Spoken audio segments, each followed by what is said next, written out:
36문입니다. 주보를 보시면 대여리문답 제36문이 나와 있습니다.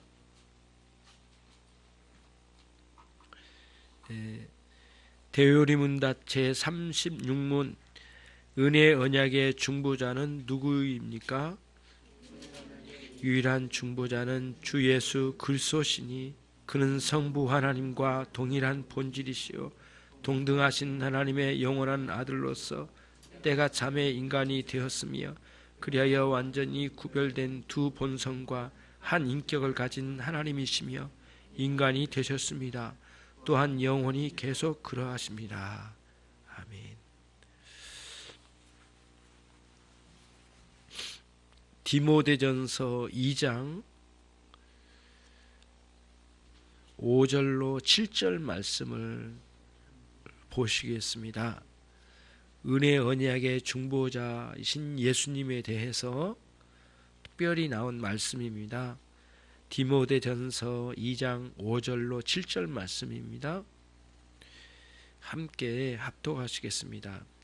하나님은 한 분이시요 또 하나님과 사람 사이의 중보도 한 분이시니 곧 사람이신 그리스도 예수라. 그가 모든 사람을 위하여 자기를 속전으로 주셨으니 기약이 이르면 증거할 것이라.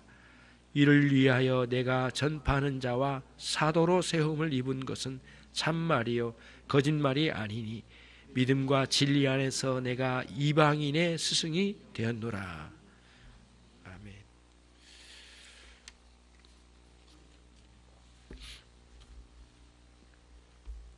오늘은 은혜 언약의 중보자이신 그리스도에 대해서 대여리문답 제36문을 중심으로 같이 생각할 수 있도록 하겠습니다. 앞으로 몇 주간에 걸쳐서 예수님에 대해서 이 질문이 계속 이어서 나옵니다. 그러다 보면 크리스마스도 지나갈 겁니다. 마침 이 계절이 예수님을 알아가는 중요한 계절이고 또 시기적으로 그래서 참 감사하죠. 일단 은혜 언약의 중보자이신 그리스도에 대해서 특별히 이 시간 36문을 통해서 새롭게 깨달아져가고 또 도움이 되었으면 합니다.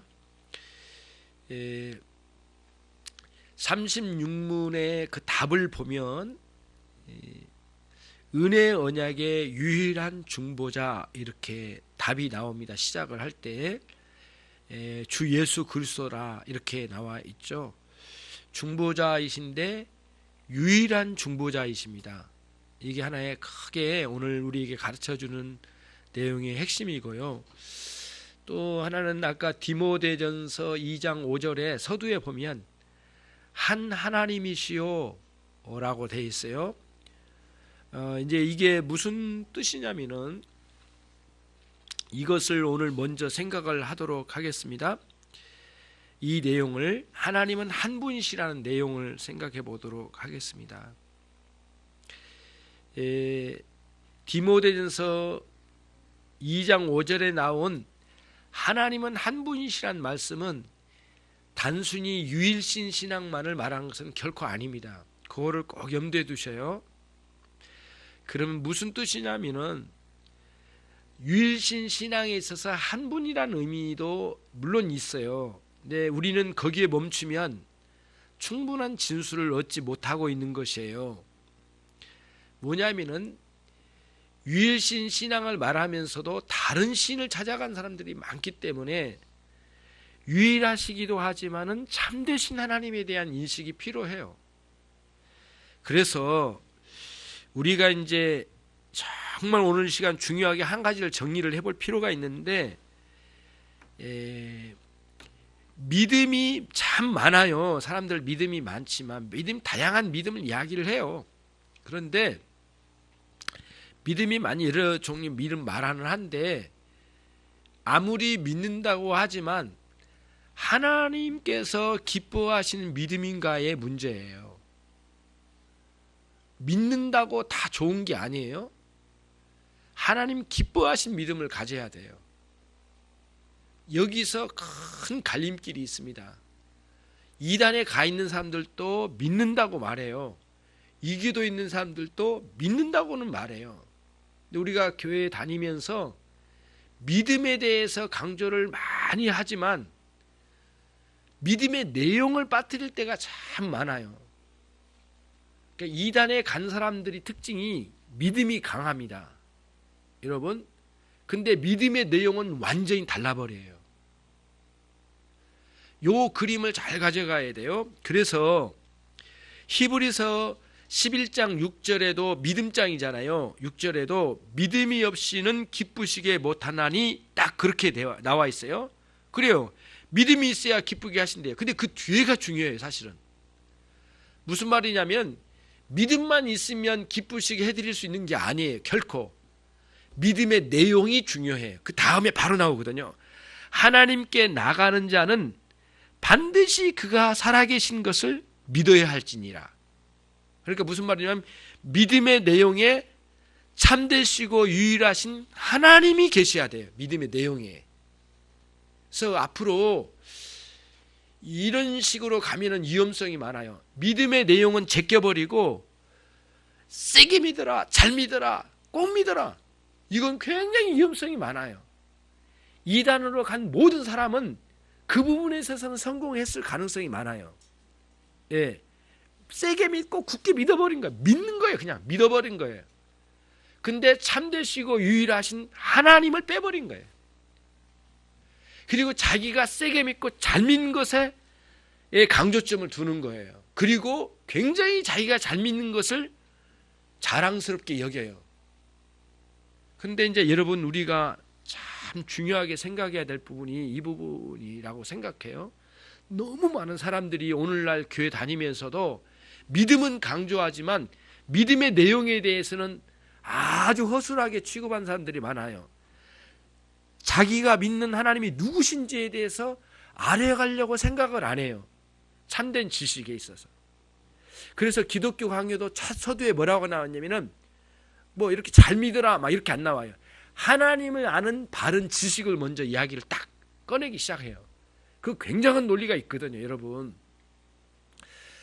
이단에 가신 분들이 실수를 했다 생각하고 나중에 돌아올 사람도 있겠지만 일단 이단에 간 사람들은 믿음이 좋아요. 믿음이 좋은데 믿음의 내용이 없어요. 거기에 뭐가 들어와도 좋아요. 그냥 믿어버리는 거예요.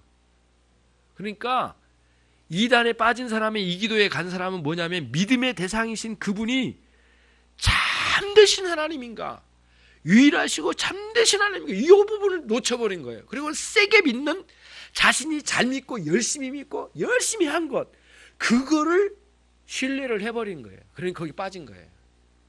확신을 얻어버려요. 그리고는 거기에서 얻는 여러 가지 신비한 경험이나 이런 것들이 더해지면 그 사람 거의 못 나와요. 이제는 완전히 묶여버려요. 그 자체가 올가미가 돼가지고 딱 묶이면 못 빠져나와요. 네, 나올 수가 없습니다. 그래서 우리 믿음을 강조하기보다는 믿음의 내용 측면에 하나님이 누구신가, 내가 믿는 하나님은 누구신가, 유일하시고 참되신 그 하나님이 누구신가, 이거를 열심히 알려고 해야 돼요. 그러니까 믿음을 강조하기보다 믿음의 내용 측면에 계시는 우리 하나님이 누구신가를 잘 알아가고 세세하게 알아가고 더 많이 알아가면서 그분과 교제를 누리고 함께 할 때 믿음은 자연적으로 강화가 되는 거예요. 이 원리를 여러분 평생 잊지 마세요. 굉장히 나는 이 부분이 중요하다고 생각해요. 그래서 여러분, 정말 놀라운 게 하나가 있는데 뭐냐면은 그 호세아서를 여러분이 아시잖아요. 호세아서 말씀에 4장 1절과 6절에 우리 백성이 망하게 됐대요. 근데 왜 망하게 됐는가? 호세아 선지자가 하는 말이 그래요. 지식이 없어 망했대요. 그 지식이라고 한 건 다른 게 아니에요. 믿음의 내용에 담기신 하나님이 누구신지를 모르는 데서 오는 멸망이에요. 유대인들은요, 종교성이 엄청나게 강해요. 우리하고는 게임이 안 돼요. 엄청나게 종교성이 대단한 사람, 민족성 자체가 대단해요. 어릴 때부터 철저하게 종교 훈련받고 자라는 사람들이에요. 그러니까 믿음에 있어서는 최고로 강한 사람이에요. 근데 믿음의 내용인 지식이 없어요. 그러다 보니까 이렇게 율법적으로 순종한 면에서나 아니면 하나님이 그런 복을 주시는 하나님으로 인식을 하고 하나님을 하나님으로 인식을 제대로 못한 거예요. 진짜 하나님을 유일하시고 참되신 하나님을 인식을 못하고 열심을 내가는 거예요. 그 자체가 굉장한 걸로 여긴 거예요. 율법주의자들은 진정한 의미의 참되시고 유일하신 하나님을 아는 참된 지식으로 가기보다는 자기의 열심 있잖아요. 믿는 거를 굉장히 신뢰를 해요. 자기들이. 우리만큼 믿는 사람들이 있냐 이거예요. 그러니까 오늘날 참되지 못한 믿음을 가진 사람이 믿음이 좋은 사람이 있어요. 여기서 좋다고 하는 것은 아주 자기가 자기를 신뢰하는 아주 강한 믿음을 가지고 있는 사람이 있어요. 근데 완전히 멸망하는 짓으로 나가는 거예요. 하나님을 모르는 믿음으로 가는 거죠. 자기가 믿는 것을 신뢰를 해버려요. 우리는 내가 믿는 믿음에 믿고 있다고 하는 것을 신뢰하지 말고 내가 믿고 있는 우리 하나님 그 믿음의 내용으로 잘 들어가서 그 하나님과 교제를 누리고 그분의 은혜를 사모하고 그분께서 주신 말씀이 뭔지를 깨달아가고 그분이 나를 지금도 현재적으로 섭리하시고 다스려 가신 것에 대한 인식을 가져가고 그러면서 그분과 함께 가는 거예요. 요 논리가 굉장히 중요한 면을 가지고 있어요. 여러분 잘 생각해 보세요. 이단으로 간 사람들이 얼마나 열심인 줄 아세요? 우리보다 열심히 해요. 다는 아니지만 상당 부분 많은 프로테이지로 보면은 우리보다 더 열심히 해요. 그리고 막 열심히 해요. 막 죽도록 해요. 재산도 다 바쳐 막 해요. 뭐냐 믿음을 강조한 쪽에만 두어준 거예요. 믿음 안에 내용을 빠져버린 거예요. 우리가 믿는 하나님 누구신가? 그분이 누구시고 진정으로 참되시고 유일하신 하나님이 누구신지를 제대로 알아가야 되는데 이걸 빼버리고 열심히 믿는 것에 막 왜냐면 그렇게 하면 교회가 칭찬 많이 해주거든요. 김 집사 대단해 막 두둔하니까 거기에 놀아나는 거예요. 사람들이. 그러니까 세상에서 이루지 못한 것을 교회 안에 들어와가지고 세상에서 이루지 못한 번영을 교회 안에서 열심을 통하여 사람들에게 인정받음으로 사람들이 나를 이렇게 추앙해 주는 것으로 인해서 거기서 얻는 만족감으로 종교 생활에서 성취해서 이 세상에 못 이룬 것을 이루고자 하는 거예요. 그거는 자기 성취지 하나님의 은혜의 성취가 아니에요. 그런 구분을 가져가면은 이단으로 빠진 사람이 어떤 문제인가를 정확하게 찝어낼 수 있어요. 그러니까 이단에 빠진 사람들, 이단 말하려고 한 건 아닌데, 뭘 경험했다, 대단하다, 막 하는 거 아무 의미가 없어요. 그래서 어쨌다는 거예요. 유일하시고 참되신 하나님이 없는데, 또 하나, 유일하신 중보자가 그 안에 없는데, 다른 중보자를 붙들고 난리치는데, 그게 무슨 의미가 있느냐고요. 그러니까 호세 선지자의 말씀이 딱 맞아요. 지식이 없으므로 망하고 있는 거예요. 그들은 망하고 있는 거예요. 이 논리를 잘 가져가면 여러분 금방 식별이 돼요. 그래서 히브리서 11장 6절에도 믿음이 없이는 기쁘시게 못하나니 거기까지 읽으면 안 돼요. 그 다음으로 넘어가야 돼요. 하나님께 나간 자는 그분이 계신 것을 반드시 그가 계신 것을 믿어야 할지나 그리고 그분을 찾아간 자에게 상 주신 자들인 것을 상 주신 이심을 믿어야 될지니라. 근데 그때 상은 뭐냐면 그분이 준 은혜나 복이나 막 이런 개념만이 아니에요. 진정한 상은 여호와는 나의 상급이라 말씀하셨는데 거기까지 나가야 돼요. 하나님을 추구하는 데까지 나가야 돼요. 참되시고 유일하신 하나님을 추구하는 데까지. 그래서 오늘 36문에서 가르치고 있는 은혜 언약의 중보자이신 유일하신 중보자 예수 그리스도를 제대로 알아가는 거예요. 그분의 본질은 하나님과 동일한 본질을 가지신 분이에요. 동등한 영광을 취하시기에 합당하신 분이세요. 하나님의 아들이세요. 그리고 우리에게는 그리스도시에요. 우리 측면에서는 그리스도시고 하나님께는 아들이세요. 그러니까 중보자죠. 위에 하나님으로부터는 아들이시고 우리에게는 그리스도시에요. 그러니까 중보자가 되신 거예요. 정확하게 이 논리를 잘 가져가서 이제 요한복음 17장 묵상하고 계신 분이 계시니까 묵상 멈추시고 요한복음 17장 3절을 한번 찾아보세요. 너무 많이 인용을 했기 때문에 잘 아시는 내용이긴 하지만 그래도 찾아서 읽어보는 것도 좀 의미가 있을 것 같네요. 요한복음 17장 3절 말씀, 거기에도 그 내용이 나와요. 같이 한번 읽겠습니다. 영생은 곧 유일하시고 참되신 하나님과 그가 보내신 자 예수 그리스도를 아는 것이니라.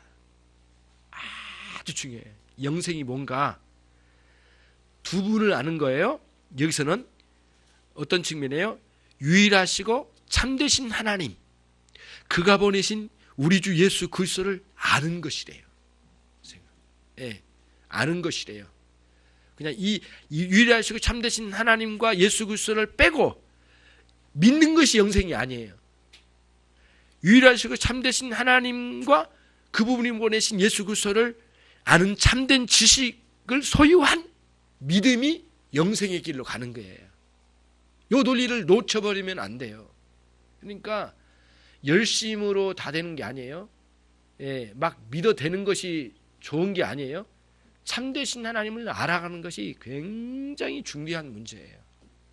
여러분, 이제 이단으로 가신 분들에 대해서 어느 정도는 그렇겠구나라고 하는 게 RMF 이제 정리가 되죠. 왜 저렇게 열심인지 알겠죠. 우리보다 열심히 해요. 근데 그 열심이 무슨 의미가 있겠느냐고요. 예, 지식이 없어 망하게 됐는데 의미 없어요. 아무런 의미 없어요.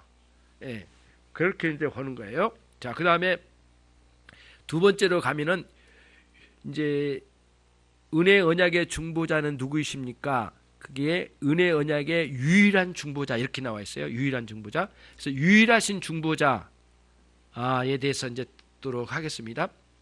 그래서 오늘 디모데전서 2장 5절에 하반 중간쯤에 보면은 하나님과 사람 사이의 중보도 몇 분이요? 한 분이시라고 돼 있어. 한 분. 한 분이요. 그럼 이제 우리가 이제 이거를 이제 이 측면도 있어요. 이제 우리 로마 가톨릭은 중보자를 여럿을 세워가요. 이제 성모 마리아도 중보자가 어느 정도 될 수 있다란 쪽에 가요. 그 다음에 훌륭하게 살았던 성인들도 중보자일 수 있다. 성인들의 이름을 빌어서 하나님께 기도하고 성모 마리아 이름을 빌어서도 하나님께 나가려고 시도를 많이 해요. 근데 오늘 말씀은 아주 단언적으로 말씀하고 있어요. 하나님과 사람 사이에 어떤 것도 중보자로 끼어들 수 없어요. 오로지 우리 주 예수 그리스도 외에는 없어요. 이거 너무 명백하고 중대한 문제예요. 그러면 로마 가톨릭까지는 안 가더라도 아까 언급했던 이단이나 이런 데 가신 분들의 좀 이야기를 들어보면 그분이 하나님이라고는 말하지 않아. 그쵸? 그쵸? 그리고 그분이 그리스도라고까지는 말하지 않아. 그래도 훌륭한 우리 교주셔. 이렇게 하면은 상당 부분 중보자격에다가 올려놓는 의미를 가지고 있어요. 이거는 신앙이라고 하는 것은 그게 말싸움이 아니거든. 실제로 그 사람들은 마음에 하나님과 인간 사이에 아주 훌륭한 분으로 딱 두면 자신이 그러고 싶지 않아도 중보자격으로 둘 가능성을 매우 많이 둬요. 그렇기 때문에 이 교주라고 하는 이런 인식이 그냥 문제가 안 된다라고 생각하고 아주 훌륭한 그 모든 종교의 최고로 훌륭한 분 정도로 쓴다. 그러면 거의 중보자예요. 하나님과 인간 사이에 중보자로 두었다는 뜻이에요. 말은 돌려서 하지만 자기 신앙의 바탕에 깔고 있는 건 그거예요. 이런 식으로 사람들이 돌리지만 사실은 예수님 대신 그 자리에다가 예수님이까지라고는 말을 안 해. 그 자리에다가 딱 중보자격으로 두는 거예요. 이게 망하는 지식이에요. 이런 식으로 사람들이 넘어지기 시작하는 거예요. 그리스도 외에 다른 것을 둘 수가 없어요. 다른 어떤 존재도 중보자로 둘 수가 없는 거예요. 그런 거예요. 그러니까 여러분, 목회자를 통하여 엄청나게 은혜가 뭐 특별하게 주어진다 막 이런 식으로 생각하는 것도 굉장히 위험스러운 부분이 많아요. 사실은 목회자에게 허락하신 하나님의 말씀과 성령의 역사하심을 통하여 소임을 다해서 말씀을 전하지만 지푸라기 같은 한 존재를 사용하시잖아요. 그렇지만 목회자가 중보자가 될 수도 없어요. 무슨 감독이 뭐 된다 뭐 이런 식의. 그러니까 이제 로마 가톨릭에서 이 사제들을 가운데다 두고 자기의 죄를 털어놓고 이야기하는 것 모두 중보자적인 개념이 있어요. 일체의 모든 것을 금해야 되고 인식 자체를 버려야 되는 거죠. 옳지 않은 거예요. 그래서 오늘 36문이 가르쳐 준 것은 뭐냐면 이런 식의 신앙이 옛날부터 많이 있었던 모양이에요. 예. 예수님 외에 다른 중보자를 두어서 자기 신앙에 많은 도움을 얻어보고자 하는 이런 식의 이게 굉장히 위험성이 많은 거예요. 예. 아주 비복음적인 그런 것을 가지고 굉장히 내가 새로운 걸 발견했다고 말을 하지만 모두 잘못된 것이라고 하는 사실이에요.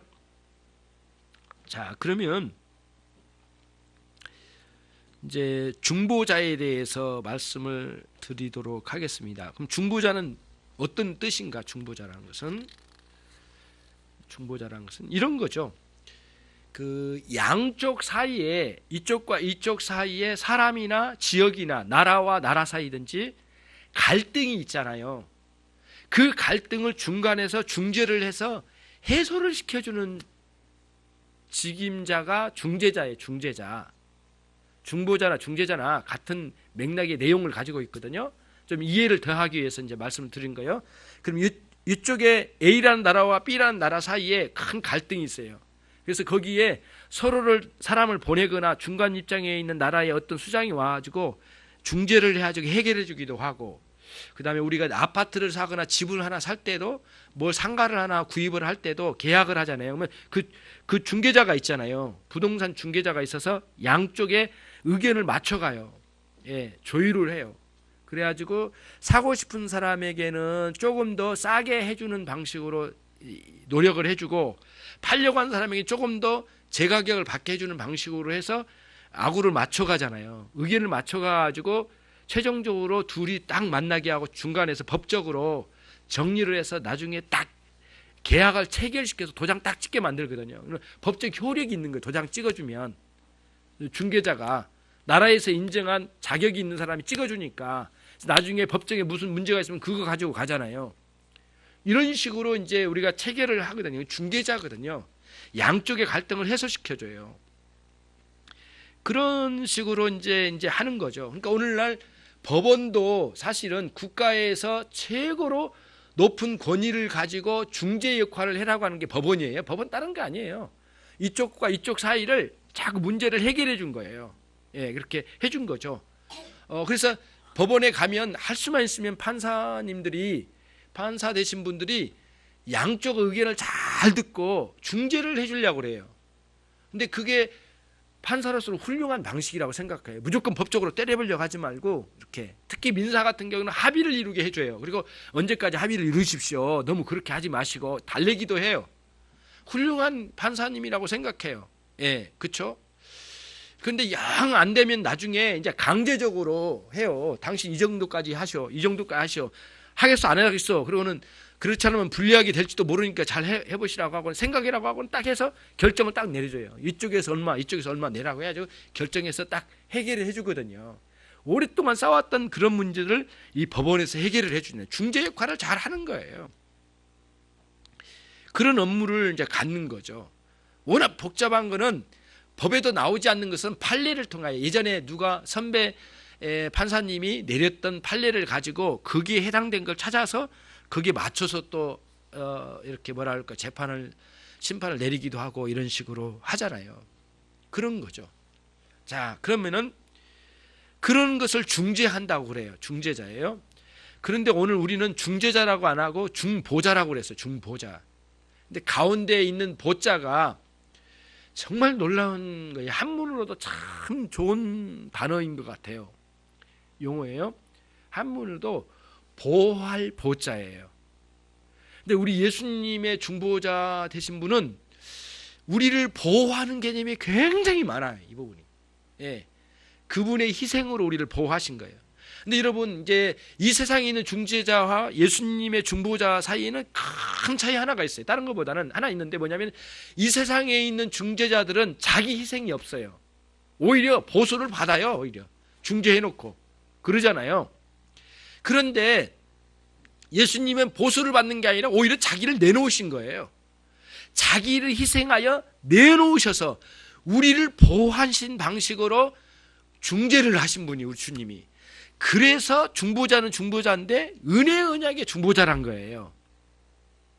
왜 그러냐면 우리 입장에서 은혜만 받으니까.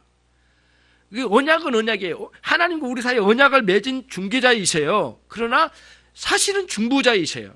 그런데 그냥 언약의 체결자의 가운데 역할만 하신 게 아니에요. 하나님과 우리 사이에 은혜 언약의 체결자의 중간에 역할을 하신 중보자예요. 그래서 우리 측면에서는 일방적으로 하나님의 은혜를 입기 때문에 은혜 언약이라고도 하고 또 은혜 언약의 중보자예요. 그냥 중보자가 아니라는 거예요. 이 원리를 잘 여러분들이 생각하시면, 야, 정말 놀랍다. 하나님, 우리 주님은 그런 중보자이셨구나라고 하는 것을 우리가 이제 이 본문을 통해서 이제 우리 오늘 36문을 통해서 배우게 되는 거예요. 근데 그분이 하나님과 동일 본질을 가진, 그분이 하나님이시래. 예수님도 하나님이시래. 우리가 하나님이라고 인식을 이제 용어를 쓸 때 하나님 이렇게 말할 때 하나님이라는 어떤 그 어떻게 보면 하나님을 향한 호칭이잖아요. 하나님. 그러면 그때 하나님이라고 하는 호칭을 쓸 때는 성부 하나님, 성자 하나님, 성령 하나님, 삼일체 하나님을 항상 여러분들이 입체적으로 인식을 꼭 가지시고 계시셨으면 좋겠어요. 그리고 개별적으로 삼일체 하나님 중에서도 성부 아버지라고 할 때는 성부 하나님에 관련된 부분을 생각할 필요가 있어요. 그 다음에 예수님, 성자 하나님이라고 할 때는 예수님에 대해서, 성령 하나님은 성령님에 대해서 이렇게 인식을 그렇게 따로 인식을 하지만, 그냥 하나님이라고 할 때는 성부, 성자, 성령님 하나님으로 삼일체적 하나님의 개념으로 꼭 들으셔야 돼요. 예. 그래서 창조주 하나님 하면 성부, 성자, 성령님이에요. 구속주 하나님 하면 예수님이 아니고 성부, 성자, 성령님이에요. 그러나 주도적으로 우리에게 나오셔서 역사하신 분은 성자 하나님이시지만 그때 성부 하나님, 성령 하나님은 가만히 계신 분이 아니에요. 같이 합력하여 이렇게 우리에게 구원의 역사를 이루셨어요. 그래서 구속주 하나님은 성부, 성자, 성령님이에요. 똑같이 창조주 하나님은 성부, 성자, 성령님이에요. 창조의 역사를 일으키실 때 삼일체 하나님께서 이 창조의 세계를 열어가셨잖아요. 이런 논리를 잘 가지고 계시면 인식이 이제 바르게 되는 것이죠. 그런 부분에 또 어떤 용어는 이런 부분이 있어. 아버지 하나님 이렇게 부를 때 그냥 성부 하나님만 생각하면 안 된다고 하는 논리도 있어요. 저도 굉장히 그게 동의가 되는 부분이 하나 있는데요. 아버지 하나님이라고 할 때 삼일체 하나님이 우리를 향하여 아버지와 같이 따뜻한 마음으로 다가오신다라고 하는 인식을 가지고 갈 때는 성부, 성자, 성령의 하나님으로 인식을 할 수가 있다는 거예요. 그러나 예수님과 구별하여, 성자 하나님과 구별하여 우리가 호칭을 부를 때는 성부 하나님이라고 이렇게 부르잖아요. 여하튼 삼일체적인 관점을 잘 가져가는 게 신관념에서 굉장히 중요한 면을 가지고 있어요. 예수님은 중보자이셨는데 이 세상에 있는 모든 중재자와는 완전히 다른 면이 있는데 당신 자신을 희생하여, 오히려 이 세상에 있는 중재자들은 돈을 받고 중재를 하지만 뭔가 혜택을 받고 중재하지만 우리 주님은 받으신 게 아니라 오히려 내놓으셨어요. 당신 자신을 희생하여, 완전하게 희생하여 내놓으셔서 완전한 중재를 이루셨어요. 이것이 큰 어떤 엄청나게 차이가 나는 거예요.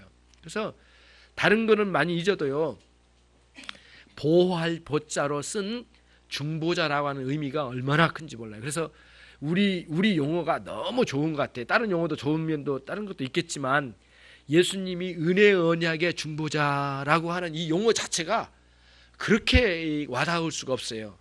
우리를 끝까지 보호하시는 우리 주님, 그래서 하나님의 진노로부터, 율법의 저주로부터, 죄의 엄청난 공격으로부터, 양심의 가책의 혼란으로부터 우리를 보호하신 우리 주님이세요. 예. 그래서 우리를 잘 중보하셔서 하나님의 나라의 법정에 데리고 가시면 하나님도 우리를 인정해 주셔요. 그래서 우리를 의롭다고 칭해 주신 거예요. 의롭다고 칭해 주신 건 다른 게 아니고요, 내가 너를 받아주겠다, 그 뜻이에요. 하나님 측면에서는. 그러니까 이런 말씀도 있죠. 아까 하나님을 기쁘시게 하는 믿음이라고 했죠. 하나님이 인정해 준 믿음이란 뜻이에요. 인정해 준 믿음이니까 기뻐하시죠. 그래서 인정해 준 믿음은 믿음이 세기에 있는 게 아니라 뭐예요? 믿음의 내용에 있다. 이게 굉장히 강조를 두자, 이렇게 말씀을 드렸어요. 보호할 보자인데 우리를 지킨다, 보증한다, 막 그런 의미가 다 있어요. 죄에 대한 책임으로 짓눌려 있던 우리 인생들을 끌어다가 대신 예수님께서 그 죄의 책임을 끌어안으시고 다 그 책임을 다 뒤집어 쓰시고 당신이 대신 우리 대신하여 죽으시고, 대신 그분은 우리를 향하여 보호자로 오셔서 영원한 중보자로 오셔서 우리에게 계신 거예요. 예.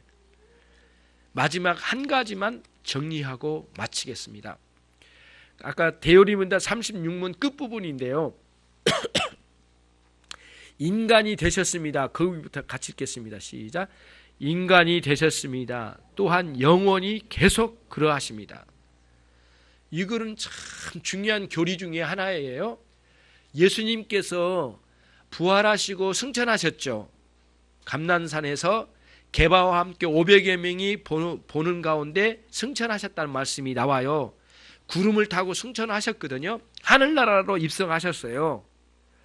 그런데 예수님이 인간으로 오셨잖아요. 인간의 몸을 입고 오신 것을 부활하시고 승천하실 때는 인간 몸을 이 땅에 버려버리고 가신 게 아니에요. 그 몸을 그대로 가지고 가셨어요. 인간의 몸을 입고.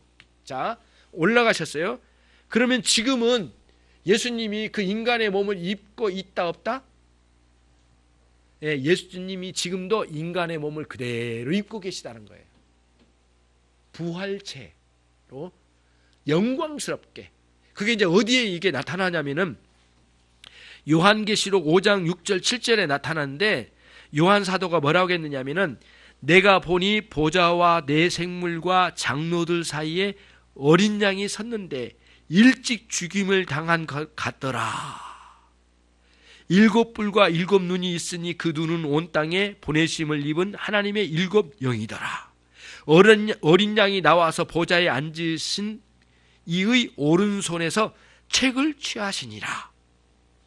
어린 양이 거기 섰는데 일찍이 이 세상에 십자가에 죽이심을 당한 흔적이 있으시더라, 그 뜻이에요.